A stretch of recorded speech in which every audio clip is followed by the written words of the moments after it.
Bom dia, sejam bem-vindos. Vamos abrir nossas Bíblias em Hebreus, capítulo 5.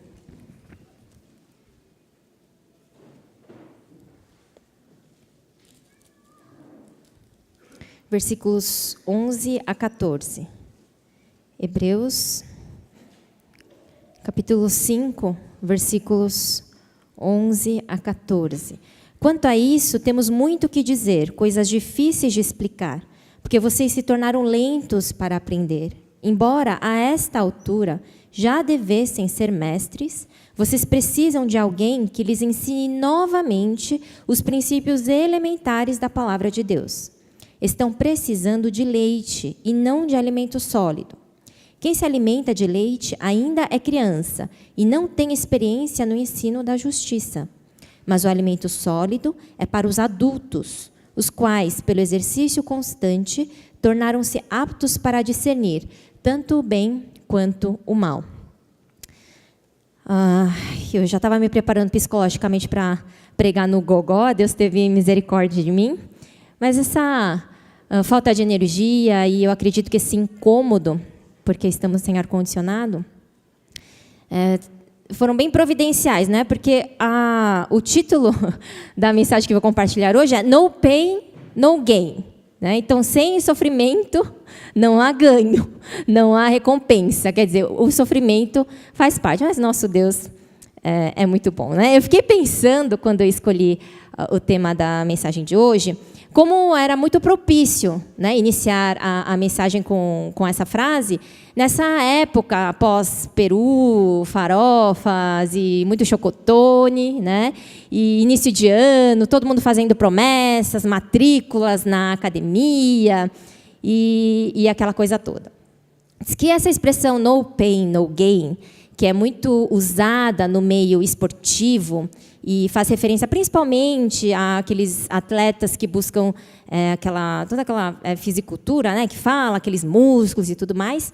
Então, é um encorajamento, na verdade, né, para quem malha, para quem vai na academia, passa horas para esculturar o corpo, de que se você não se sacrificar, se você não fizer esforço, você não vai ter os músculos que você quer. Então, se você quer os músculos, você precisa pagar um preço. Essa que é a ideia, né?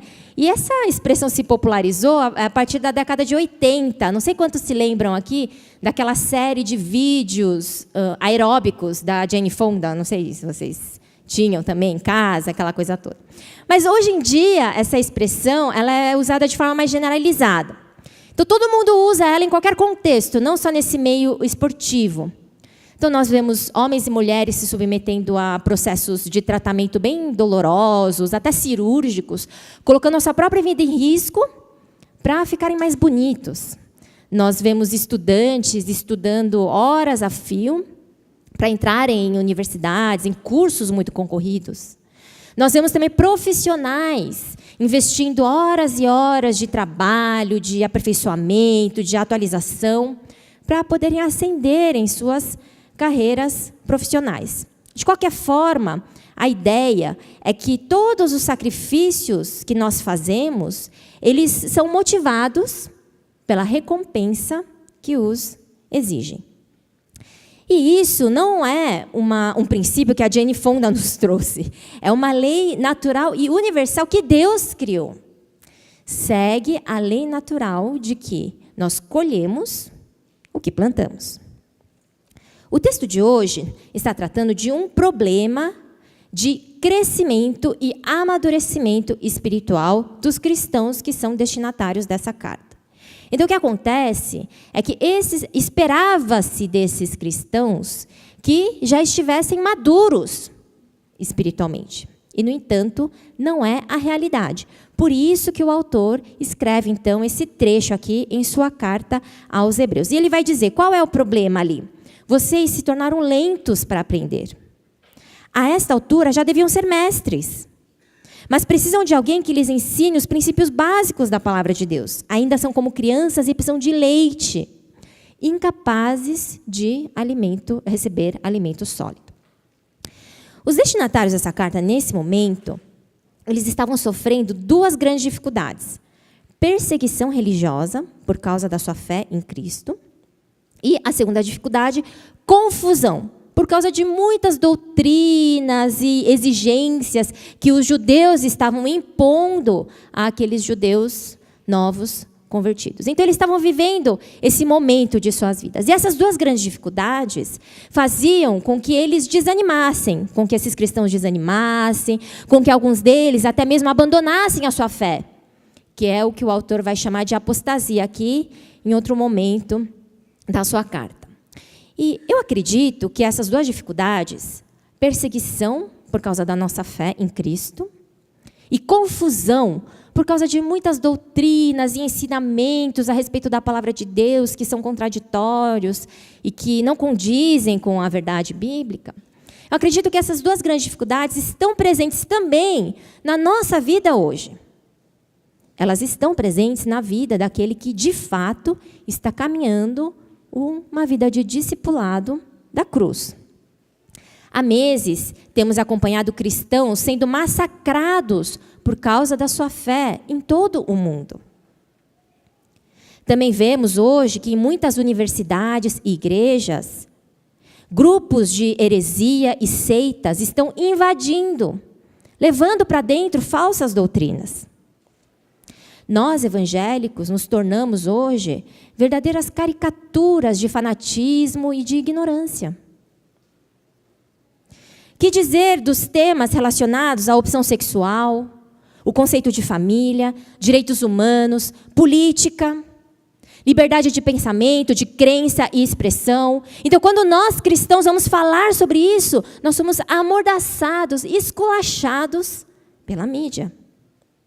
Sim, nós também estamos vivendo tempos de perseguição por causa da nossa fé e tempos de confusão. Nunca se teve tanta facilidade e acesso a tanto material que se propõe a ensinar a Bíblia. Livrarias seculares estão vendendo horrores de livros da categoria religião. Então, estamos sim vivendo tempos de perseguição e de confusão, assim como os destinatários da carta de Hebreus. Então, da mesma forma como o autor desafia esses cristãos, ele nos desafia através do Espírito Santo nesta manhã. E a grande questão a respeito da qual nós precisamos pensar e tomar uma decisão é: vamos permanecer como crianças, tendo que ser alimentados somente com leite, tendo que ser ensinados repetidamente nos ensinos básicos da palavra de Deus? Ou vamos crescer, amadurecer, nos tornar e viver como adultos, capazes de receber alimento sólido, aptos a discernir entre o bem e o mal, nesses tempos que estamos vivendo, de tanta perseguição e confusão. Precisamos decidir se vamos permanecer como crianças, incapazes de se movimentar, tendo que ser levadas de um lado para o outro, tendo que ser alimentadas, sentadas de braços cruzados, chorando e reclamando da vida e da ausência do amor e da justiça de Deus, ou vamos crescer, amadurecer e assumir a nossa responsabilidade nessa terra, como aqueles que comunicam o caráter, o amor e a justiça de Deus. Talvez esteja mais do que na hora de tomarmos essa decisão. Então, com quem eu me identifico mais? Com a criança que é descrita nesse texto que nós lemos hoje? Ou com o adulto? Porque o próprio texto nos traz algumas características peculiares de cada uma dessas personagens. Então, vamos ver. O que o texto diz a respeito da criança? Parece que tinha aparecido ali, mas não... Ah, obrigada. Então, a criança, ela é lenta para aprender. Em contrapartida, o adulto conhece a palavra de Deus. A criança, a esta altura, o autor diz, precisa ser ensinada repetidamente. A esta altura, o quê? Depois de passado tanto tempo, depois de você já ter ouvido tudo que você ouviu, de você ter experimentado o amor de Deus, de você ter experiência de comunhão na igreja, de você ter anos e anos de vida, do momento que você entregou a sua vida para Cristo até hoje, a esta altura, a criança ainda precisa ser ensinada e repetidamente, porque não aprende. Enquanto adulto, a esta altura, depois de tudo que já viveu, o que recebeu, o que presenciou, o que testemunhou, ele pode ser mestre. A criança precisa ser ensinada sobre princípios básicos da palavra de Deus, que é o que o autor chama de leite. Agora, o adulto, ele é capaz de discernir entre o bem e o mal, porque ele está equipado, preparado. Ele tem todas as condições de, diante da confusão, diante da crise, diante da perseguição, diante dos males desta era, discernir o que é bom, o que é mal, aonde está Deus ali. E trazer Deus para aquele meio, porque ele está bem maduro, preparado, ele é capaz de receber alimento sólido. Esse versículo 14, na versão da Almeida, século 21, ele aparece dessa forma. O alimento sólido é para os adultos que, pela prática, têm suas faculdades morais exercitadas para distinguir entre o bem e o mal. E eu trouxe essa versão porque eu acredito que ela é mais próxima da versão original no grego. Porque no grego, essa frase, ela apresenta, de fato, essas 3 palavras que eu considero chaves para o entendimento justo desse texto. Quais são essas 3 palavras? Prática, percepção, que aqui foi traduzido como faculdades morais. Essa percepção é a nossa consciência, é o nosso entendimento. Então, as 3 palavras são prática, percepção e exercício. São essas 3 palavras que aparecem aí, que eu acredito que são chaves para o entendimento desse texto. Então, o que esse versículo está dizendo é o seguinte, que pela prática, nós vamos ter a nossa percepção, nosso entendimento, a nossa compreensão exercitada. E é preciso que ela seja exercitada para que possamos amadurecer no conhecimento, no entendimento e na vivência da palavra de Deus.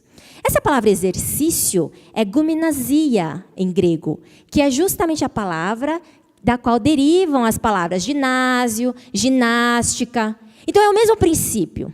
Então, quando ele fala aqui que a gente precisa exercitar a nossa percepção, a nossa compreensão, ele não está dizendo que a gente precisa ir para o sítio, no monte da igreja, cruzar os braços e orar e cantar um louvor, apagar as luzes e esperar que o amadurecimento apareça de um momento para o outro. Não, ele está dizendo que nós precisamos exercitar, nos esforçar, nos disciplinar.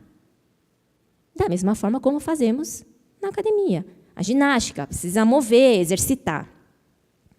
Precisamos de disciplina. Essa palavra aparece, exercício, em 1 Timóteo 4,7 também, que é um texto que nós temos meditado no Vida Abundante. Paulo diz, rejeite, porém, as fábulas profanas e tolas e exercite-se na santidade. Exercite-se na santidade? A santidade não vem assim, quando você faz uma oração forte e pum, aí você virou santo no dia seguinte? Pois é, parece que não. Parece que tanto o entendimento da palavra de Deus, a prática da palavra de Deus, o amadurecimento espiritual, a santidade, a assemelhação do nosso caráter a Cristo, requerem exercício, esforço, disciplina. Então, quer dizer que esse princípio do no pain, no gain, se aplica também à nossa vida espiritual, ao nosso relacionamento com Deus. Por que nós, cristãos, não estudamos ou praticamos a palavra de Deus? Por que nós temos tanta dificuldade em exercitar a santidade? Porque somos tão espiritualmente indisciplinados. Se Sproul tiver razão quando diz que o verdadeiro problema de nossa negligência no estudo da palavra é a nossa preguiça, então talvez a solução para essa falta de disciplina, falta de esforço na busca de conhecimento da palavra de Deus, a solução talvez não seja uma oração forte ou um culto mais avivado, que também fazem parte de tudo isso. Mas talvez, então, a solução para a nossa falta de esforço e de compromisso seja A disciplina. Então, eu penso que a dificuldade que nós temos com essa questão é justamente a incoerência com a qual nós lidamos com as coisas de Deus. Então, dificilmente alguém discordaria de que a disciplina alimentar e exercícios físicos são fundamentais para se ter uma boa saúde. Dificilmente alguém vai discordar disso. Que você tem que se exercitar, que você tem que ser disciplinado na sua alimentação para você ter uma boa saúde. Mas quando a gente vai dizer, porque para você ter um relacionamento mais aprofundado com Deus, para você ser um cristão mais maduro, para você ter um caráter mais semelhante ao de Cristo, você também precisa se exercitar, você precisa se disciplinar. Aí é possível que muitos argumentos venham apressadamente contra essa afirmação, dizendo, mas isso é graça de Deus. Santidade é graça de Deus. Relacionamento com Deus é graça de Deus. Dispensam qualquer tipo de esforço ou disciplina. Por que nos sujeitamos a horas e horas de estudo, pesquisa e leitura para obter qualificação acadêmica e profissional? Mas quando falamos da palavra de Deus, quando falamos do amadurecimento espiritual, nós queremos que Deus nos revele a sua vontade, que Ele nos revele e faça entender tudo o que a sua palavra diz, sem nem ler a sua palavra. Que diremos de estudar, meditar, compartilhar? Não estou dizendo aqui que exista algo de Deus que possamos receber por merecimento ou por esforço. É verdade, não há nada. Por isso eu trouxe aqui essa frase de Richard Foster. Ele pondera muito sabiamente que sozinhas as disciplinas espirituais nada podem fazer. Elas só podem colocar-nos no lugar onde algo possa ser feito. O que Cristo realizou naquela cruz foi o quê? O que é a nossa salvação? É o restabelecimento do nosso relacionamento com Deus. O que Cristo fez ali naquela cruz foi viabilizar, permitir, possibilitar o nosso relacionamento com Deus. Isso já está feito. Significa que esse relacionamento está disponibilizado a nós. A grande questão é, o que eu vou fazer a respeito disso agora? A partir de agora, então. Isso é muito sério.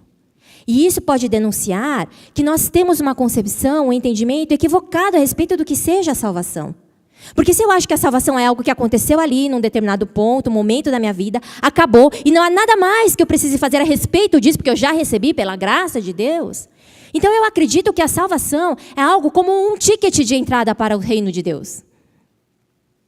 E a Bíblia não corrobora essa versão. Em todo o momento, desde Gênesis, desde a criação do homem, a sua queda, até a sua volta, nós vemos Deus interferindo na história da humanidade para dizer o quê? Eu sou o seu Deus. Você é meu povo. Eu quero fazer de você meu filho. Eu quero fazer de você meu servo. Eu quero fazer de você luz para as nações. Eu quero salvar quantos eu puder salvar. Vem para mim. É relacionamento. Mas nós bem sabemos, e nós vivemos essa realidade do no pain, no gain, de que colhemos o que plantamos. Nós sabemos que se nós não investirmos em nossos relacionamentos, esses relacionamentos não vão ser saudáveis. Se nós não nos atualizamos, nos esforçamos, nos disciplinamos em estudar, em trabalhar, nós não vamos ter sucesso em nenhuma área de nossa vida.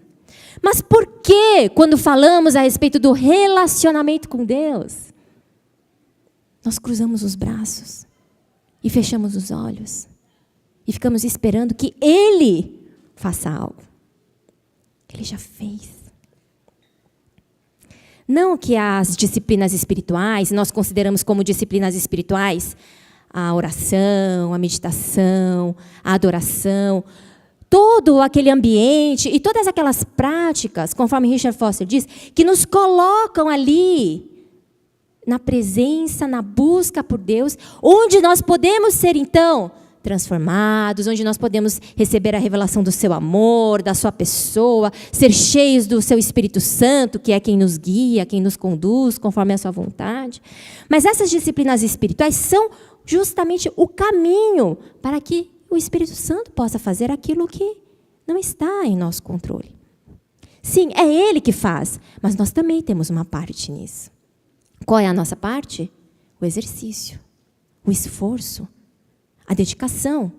E para isso nós precisamos de disciplina. Eu diria que a principal, mas muitos, né, cristãos, veteranos, e de fato a principal disciplina espiritual é o conhecimento, o estudo e a prática da palavra de Deus. E como toda disciplina requer esforço, requer exercício, requer dedicação. Aí você diz, eu não entendi nada, a palavra hoje foi confusa.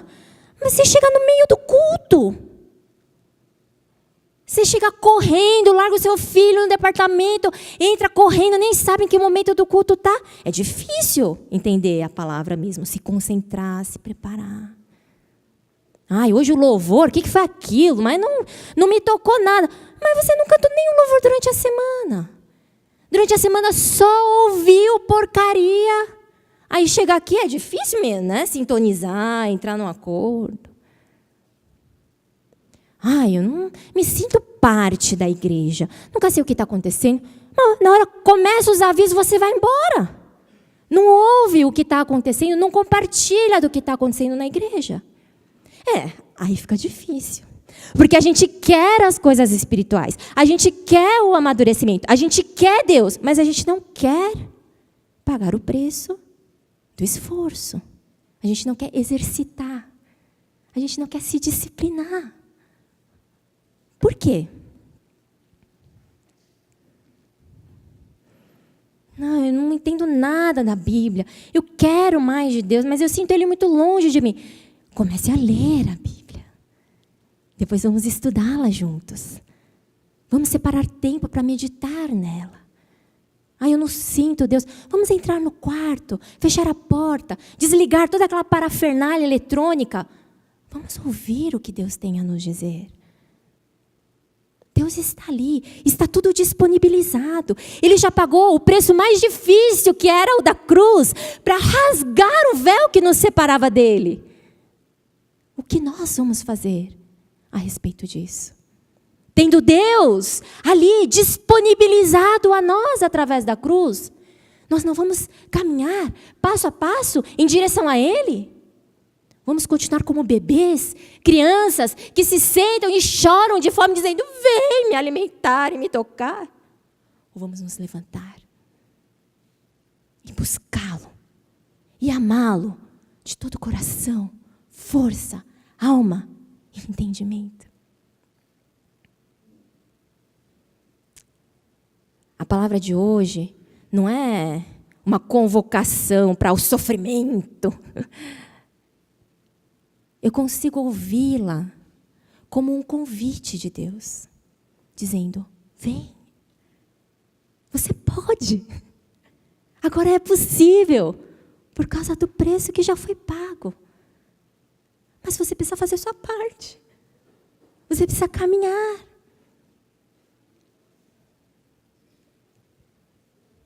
Que Deus tenha misericórdia de nós, porque o cerco está apertando.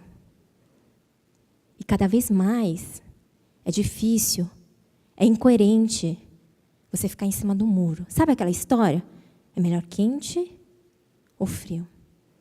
O morno está se tornando cada vez mais intolerável. Para Deus mesmo. Precisamos decidir e crescer e amadurecer. E sabe qual é a recompensa desse amadurecimento? A recompensa dessa dedicação, esforço, disciplina, na busca do conhecimento e na prática da palavra de Deus? É Ele mesmo.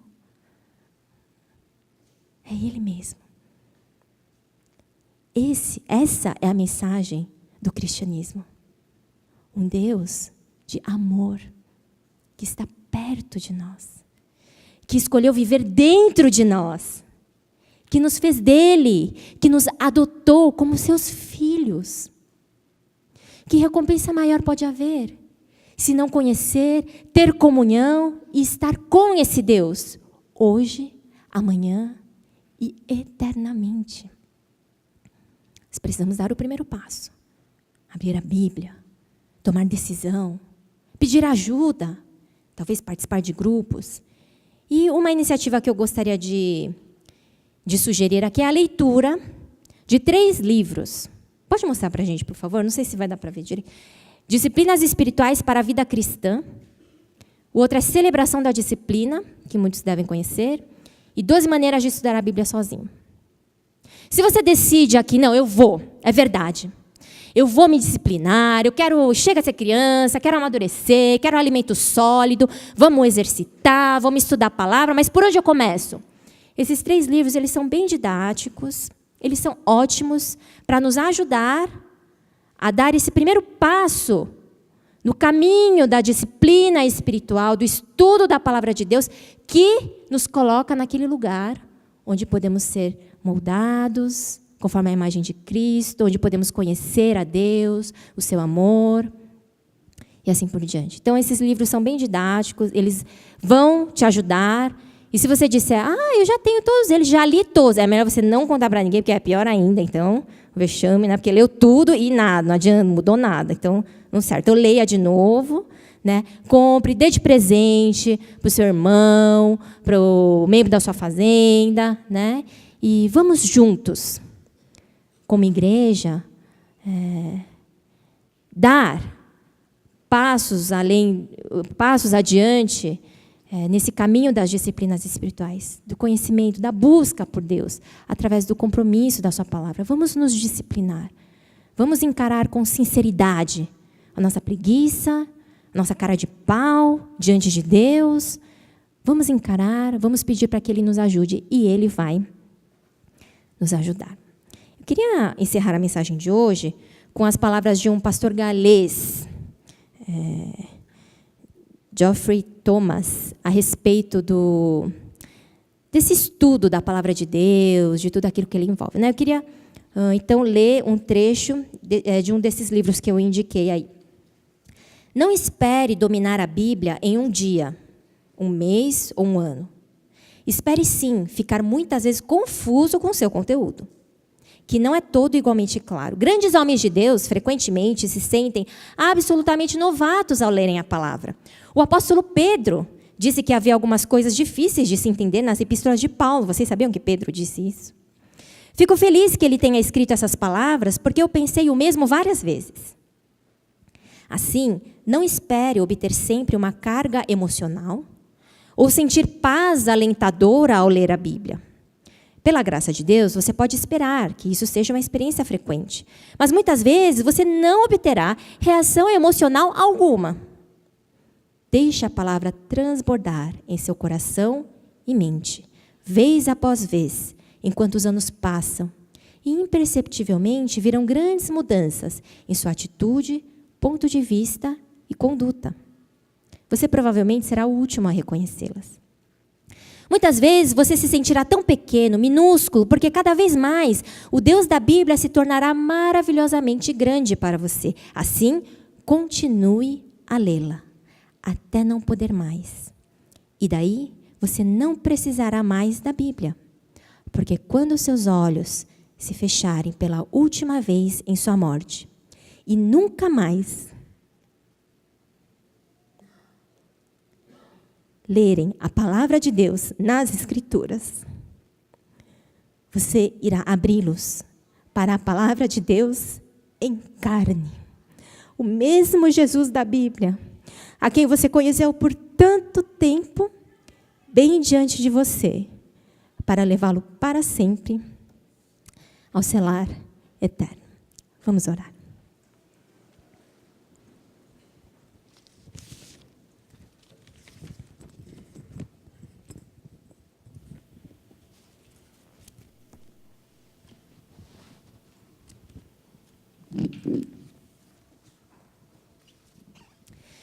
Senhor, obrigada pelo convite que o Senhor nos faz nesta manhã, para irmos para mais perto de Ti. Obrigada por nos lembrar que está consumada a obra que era necessária para que tivéssemos acesso a Ti. Tem misericórdia de nós, para que, tendo esse acesso a Ti, possamos caminhar, trilhar as disciplinas espirituais, principalmente o estudo da Sua palavra, de forma que o conhecimento de Ti, que o nosso relacionamento contigo se aprofunde a cada dia, até que nos encontremos pessoalmente, e que essa seja a nossa grande esperança e motivação para permanecermos fiéis, ainda nesses tempos de tanta confusão e maldade, permanecermos fiéis a Ti. Capacita-nos com Teu Espírito Santo. Enche-nos, Senhor, com a Tua alegria e usa as nossas vidas para conhecer e cumprir a Tua vontade. O que nós te pedimos e agradecidos oramos, em nome de Jesus.